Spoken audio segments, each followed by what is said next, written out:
Here's the view outside the Amacolola State Park Lodge. God, that's beautiful. Wow. Do you want to eat here? I don't know. Is it expensive? I don't know, but We'll find out. starving. I really want to eat. Okay, you want to eat here? Yeah. All right. Oh, God, that's gorgeous. I know.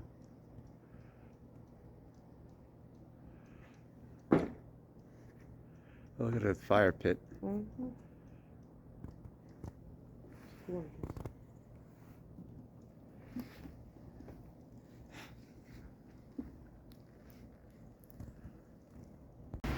Here's a view of the lobby of the lodge. And here's that map that every hostel has.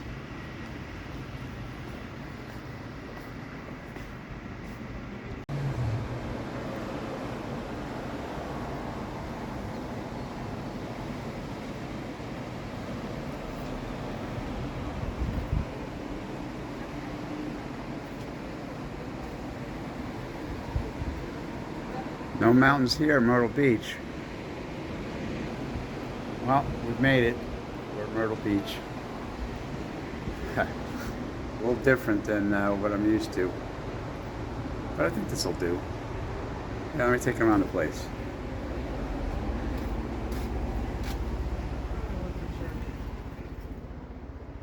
Gotta get my email open for church though, so. Here's Rosemary getting her email open for church. She's going to church online. This is our living room area. Here's our one bedroom. This is a 2-bedroom place. Oh.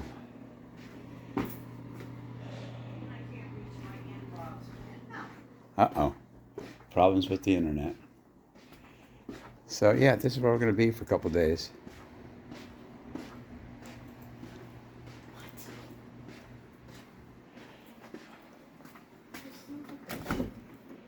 Okay, well. Wait a minute though, where's the Wi-Fi? How do I get on that here?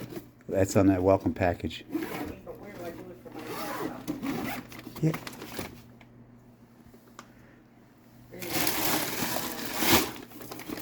Well, of course not, dear. You have to. So could you help me? Okay, I'll help. No, I'm not really good with this stuff. I'll help you. In fact, I'm stuck at it. I know. Where's that? All right. Vacation has now begun.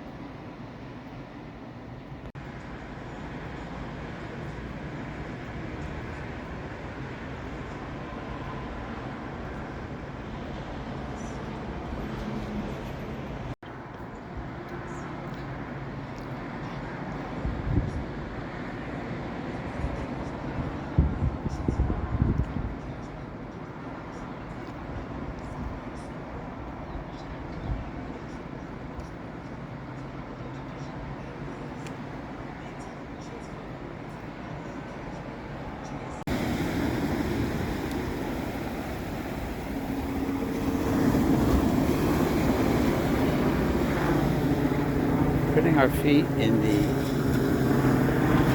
cold. Okay. Oh, it is cold. It's cold. It's cold. It's cold.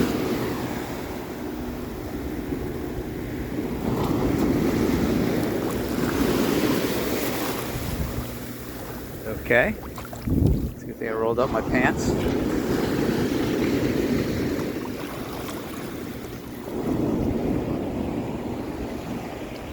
Look at the coastline. I mean, it's just like you can see buildings forever.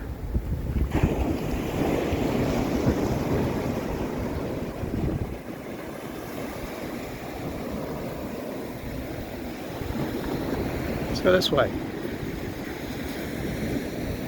I've had a few of these today. This is a bar mule. Tito's handmade vodka, lime juice, and ginger beer. and Rosemary's having sex on the beach. She looks like she's almost done. Looks like she needs some more.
Oh, folks, family and friends. So this is going to be the last video for my channel. Kind of wrap up. It's like an epilogue. And I figured I would do kind of a gear review. Reflections. My reflections are the trail hasn't changed me. Take my glasses off. The trail didn't change me. Sorry. I knew that I was strong, and I knew I was mentally capable, physically capable. It was just a matter of doing it. And you do it by putting one foot in front of the other, getting by day, and just dealing with logistics. And we were able to do that fairly. We were able to do that.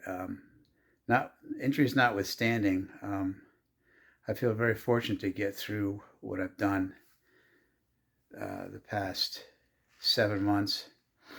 To be able to hike 2,200 miles, 2,202 miles, including the approach trail, is something to be proud of, which is I'm most proud of. This is the most individual, biggest thing I've ever done in my life, individually, on my own. So, and the percentages of getting it done are very, very small, under 25%. So the fact that I did it, and I read other people's, so I knew that other people that are on the trail that had to go off trail because of injury, I feel very fortunate. So, I wanted to kind of go over a gear review, what works for me, what didn't work for me, or like what I got through. And the most important thing in any hike is your backpack and your shoes. Your backpack is the most important thing, really, and shoes secondly. So basically, when I said my backpack was broken, this is a Z-Packs Arcol pack. It is 3 years old, so it's got probably close to 3,000 trail miles, various trails on it. When I said it broke, there was a metal bar. There was a metal bar here that holds this waistband onto the pack, and if you can see, there's a bar. It's a graphite bar. That broke. Well, not this particular one, but this one came out of the middle, and you have an arc on this pack that's kind of like an air gap. But anyway, I had to take it out of there and put it into here because obviously my waist belt would come off. So we basically, this thing is shot, and my left shoulder pad, shoulder strap was always coming loose. So this thing has seen its days, it's done. So we're looking at other packs. This here, I showed you in previous videos I got in Monson, Maine. It's our AT kind of thru-hikers creed, or kind of like a passport. And on here is 483. That was the 483rd person to summit Mount Katahdin this year. Well, at least registered to summit it. A lot of people didn't register, but I was the 483rd person to register. Now in this pack we had my sleeve for my tarp. You saw my tarp many times, but I rolled it up into this sleeve. And here's my stakes and my suspension system. So that's pretty much the pack. And on here I had hand sanitizer. I had water. I put my electrolytes in here. I've gone through many of these. These would start to get decay a bit. And these smart water bottles is basically what I used for my whole southbound trip. I just had water in them, so there wasn't much there that can go wrong with that. Shoes. These shoes, I want to sit down for this, or at least show you here. These shoes has 864 miles on there. Highly unusual for a pair of trail running shoes that are so light to get that many miles, but I was determined to get through the trail. I mean, you can see, like, this is coming off over here. All right. There's still some tread, but this where your rock plate is, where you absorbed a lot of the shock in the rocks, well, it's basically gone. Here, the toes. This is one of the things that Ultras, this is Ultra Olympus 4, which I love these. I highly recommend these. But I had to glue these a couple times because the toe comes apart. This has several layers of glue on it. And I finally, from here to here, it's kind of coming apart, but I kind of mend it back in shape to at least last 300 miles. And I noticed the last day of hiking that there's a hole in the side that kind of blew out. And there's a tear here, which I put glue across. And there's a tear here, which I put glue across. I kind of put a bead of glue just to keep water from getting in there. This shoe, all of my shoes, I guess I walk differently. My right side, it got more wear than my left side. But you can see this was coming off too. It wasn't as ripped as much. But yeah, it's a little bit coming through over here. But these shoes are excellent. Ultra Olympus 4. 864 miles. Basically, if you get 500 miles out of these shoes, you're doing good. Let's see, moving on. Okay, this is my water filter. Katadyn B free. So this is how I filtered water.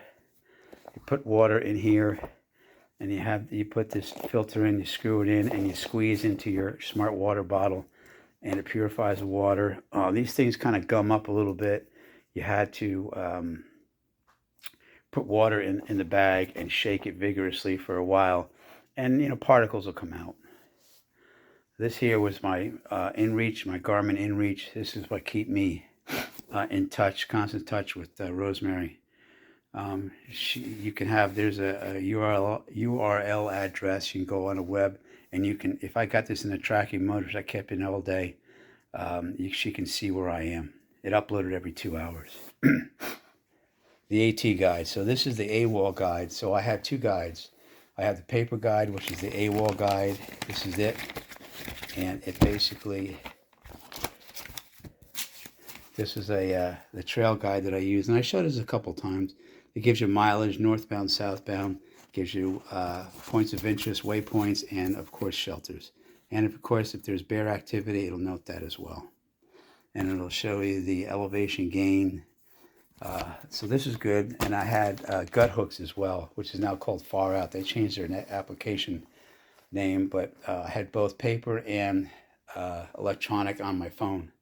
In Hot Springs, North Carolina, before we got into the Smokies, it was going to rain and it was going to snow. So I had no winter stuff. So what did I do? I went and got some thick gloves and waterproof socks. These are tremendous. These kept my feet warm. They kept my feet dry while my shoes were wet. The good thing about these shoes versus boots,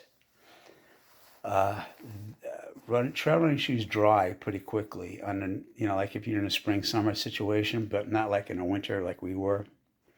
But in boots, if you have Gore-Tex boots and they get wet, they'll never dry. These things, they'll dry within a half hour. Again, summer, spring situation, not in a constant wet. But with these waterproof socks, tremendous. Waterproof pants, tremendous. They kept me warm. I wore shorts. I did bring long pants from my camp clothes, but I wore these from Hot Springs almost all the way to the end of my hike, which was about 300 miles. These are tremendous. This is a good buy. So here is my cookware. I think I demonstrated this in Pennsylvania. But here's my cook pot where I cooked everything. My little stove you hook into your propane tank canister, and you cook. This little Bic lighter lasted all of 2,200 miles, the whole trip. And this is a pot cozy, so I would cook my stuff up and then put it in this pot cozy and put the lid on, let it cook for about 15 more minutes, and it would be ready to go. This is my food bag. Of course, you know that emblem by now. This is the Z-Packs food bag. I had up to 5 days of food in here, and it was able to pack down pretty good. I put reflecting dots on here because at night, well, first off, I put this on just to differentiate myself because everybody's got this blue bag, so you need to put something on there to know that it's yours. This is reflecting dots that I can see it at night if I had to come and get it. And well, it was dark mostly. When I got my food, wet wipes, invaluable. That's what I use to clean my spoon, my lid, and my cook pot every time I used it. Okay, going over here. This is my hardware bag. No, this is my Okay, so this is my first aid kit. So I have bandages in here, ointment, scissors, Leuko tape, gauze, plastic rubber gloves. As you know, when I got an infection in New Hampshire, I had to put gauze on it constantly, keep it as dry as possible, which is impossible. So I had a lot of, this is overstuffed. So a Gold Bond powder, I use this for my feet. I didn't use this a lot. I started using it towards the end just to get rid of it. But it's good for friction. This is where my cup, this is where I put my tooth in. I'm not sure you noticed that sometimes at night when I do my summaries, I'd be missing a tooth. Well, this is where I put it in the evening. Put it in here, put water in here. It was good to go. Here's all my pills. Ibuprofen, Aleve.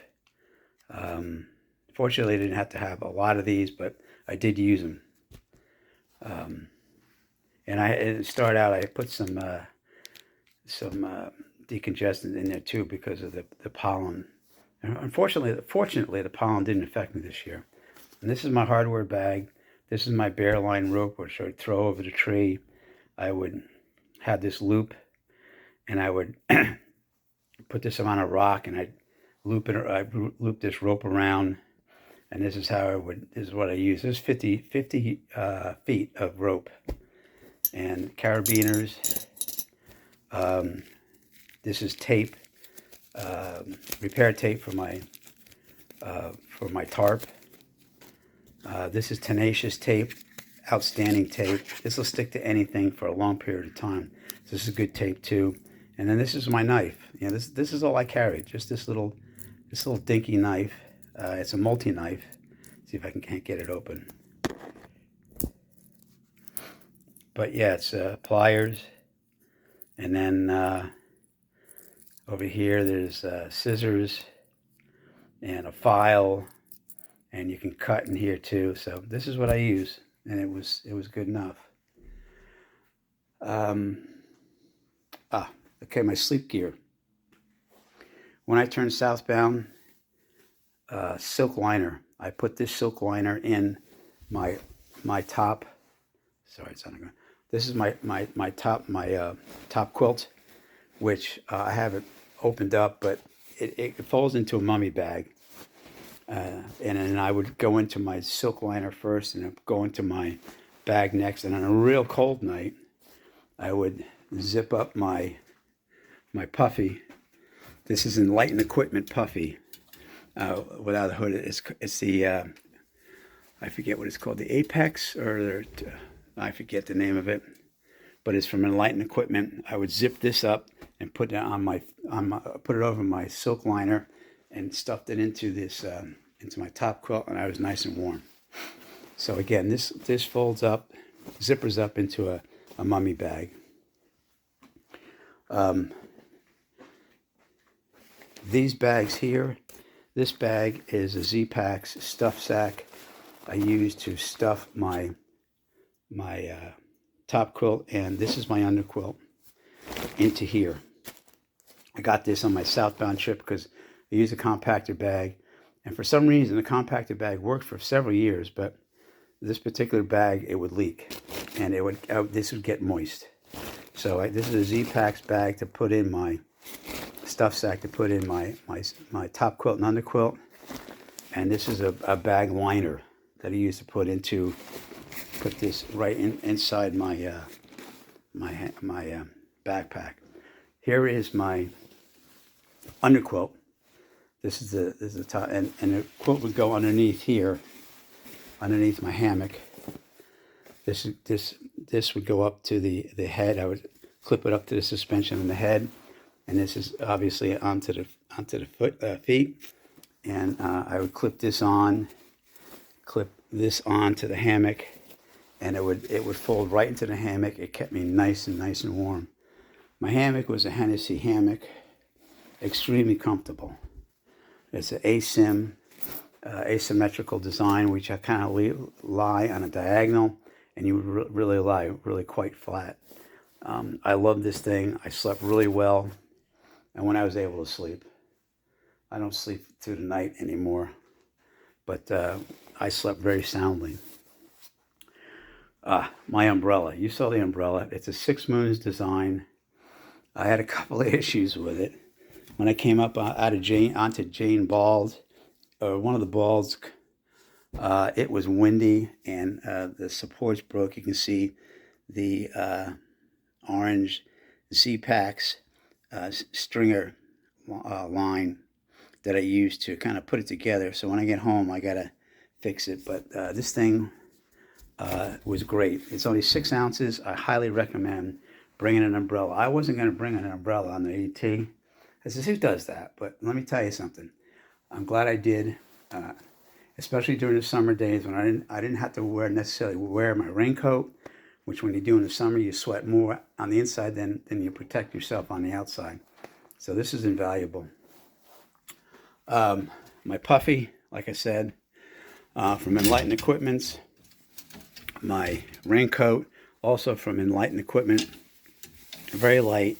It does the job. I used it a lot in the mornings when it was windy, especially late summer, early fall. It would kind of act as a windbreaker, at least for me anyway. So there's a puffy. That's kind of it. What else we have? I've got some other stuff back here. That's pretty much it. Side pockets on the Z-Packs. I would put my snacks in here, and I'd put my headlamp and the rope that I hung my pack up in here.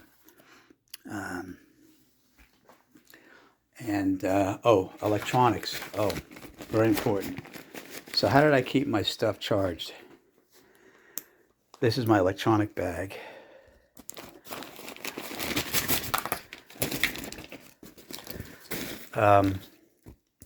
This is an Anchor 20 amp battery. It weighs a pound. It's heavy, but it's a 20 amp battery.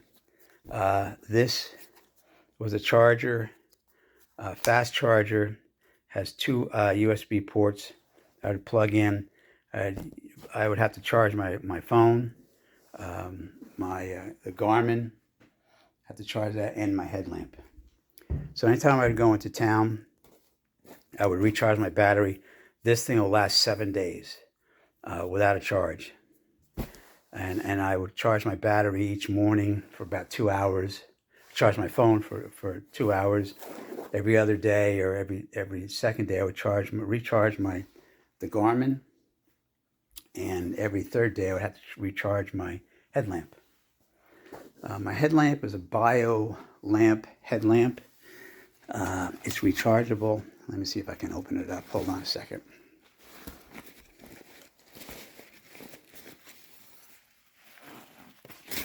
Here we go.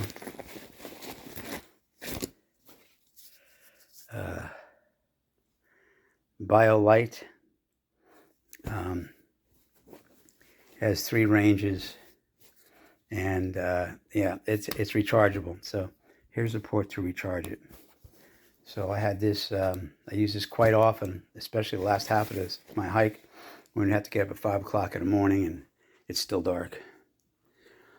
That's pretty much it. And as a part of a gift, when we got home, Bookworm's wife gave us all this frame with us posing at the Georgia-North Carolina border. There's, I'm sure you know the characters by now. That's Bookworm, that's me, Soundscape, and 2 hats. And then this here also she gave to us. This is on Max Patch. I think it was taken with my camera, but there was a gorgeous day, as you can see, beautiful views. So again, Soundscape, 2 hats, me, and Bookworm. And then Bookworm's buddy gave us all these dog tags with our trail name. Mine's spelt wrong. But congratulations, 2,193 miles. And on the other side it says Appalachian Trail Thru-Hike 2021. So that's pretty neat. So that's pretty much it. Oh, trekking poles. Hold on. My trekking poles that I used were Black Diamond. And these I use these on the second. These are new from my Sobo. My Nobo I had Black Diamonds as well, but I've used them so many times, and I've fallen a few times and it kind of bent a little bit, oddly enough. So I threw those away, and I got these new ones. So that's it. That's pretty much, that was my life for the last 7 months, carried on my back, 20, depending upon food, no more than 30 pounds, between, I'd say 27, 30 pounds. So that's pretty much it. As far as what's in the future, who knows? I'm just kind of relaxing with Rosemary and I here at the Hilton Grand Vacations Club, Anderson Ocean View, something like that, in Myrtle Beach. We'll be here till Saturday when we go home, and I'm kind of anxious to get back home. I haven't been there since September. So that's it. I enjoy. So as far as you guys watching, thank you so much for watching, providing support, your prayers, just your comments, financial, everything. Got me through this epic journey, as I keep calling it, and it really was. I still haven't processed it all yet, for what all I've done. But I do know, I'm starting to feel that, you know what, I'm in an elite group that a lot of people start this hike and they don't finish it. Well, we were fortunate enough to finish it. So praise the Lord that I got through, and all the glory goes to Him as well for getting me through this epic adventure. So thank you, folks. I appreciate all that you've done, all your comments, and all the side comments that you sent to Rosemary, and emails and texts and stuff like that. So thank you, folks. I'm not done hiking. I'm just not going to do a 2,200 mile hike again. So we'll let you know what's coming up next year, 2022. Maybe the long trail. I like to finish the long trail. That's be another 2 weeks, about 165 miles. Pick it up in Killington, where it splits from the AT, and go up to the Canadian border. So that's it, folks. Thanks for watching. We'll see you on the trail some other time. God bless and have a good day. Bye.